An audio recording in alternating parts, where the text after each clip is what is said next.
ឲ្យគេវាតែងតែបានថោកតែដល់ពេលយើងដាច់បាយទៅទិញកផ្សារឲ្យថ្លៃជាងធម្មតាទៅហើយមិនថ្លៃធម្មតាទេថ្លៃចុយម្រាយហើយ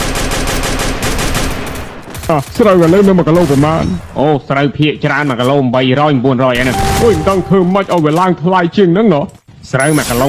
900បើកវិញអាល្អ1គីឡូ3000ជាងហើយចំណែកឯបាយវិញយើងស៊ីនៅផ្សារមួយចានអាចចន្លោះពី5000ទៅ10000អញ្ចឹងច្រូតហើយដាំបាយទុកទៅលក់បានថ្លៃអូល្មងឯងធ្លាប់ដាំបាយទុកឈប់សិតពួកឯងកាយនេះឯងចង់បបាតកម្មថាប់ជួយដោះស្រាយធ្វើឲ្យមិនឲ្យស្រូវឡើងថ្លៃភ្លាមបាទអើយឡើងថ្លៃដែរស្រូវអញលក់មិនទាន់ដាច់ដែរនៅពេញស្រែឲ្យចុះល្មងឯងដឹងថាមិនបានស្រូវវាចុះខោកអត់វាមកពីអត់ទីផ្សារហ្នឹងណាបើមានទីផ្សារវាឡើងថ្លៃអ្មេចបាត់អត់ទីផ្សារវាមកពីពួកឯងផឹកអត់ខំស៊ីបាយអញ្ចឹងហើយស្រូវគ្មានទីផ្សារទេជុំគ្នាទិញទៅយ៉ាទៅអើយអ្នកក្លាហានជួយផងពួកអូននេះ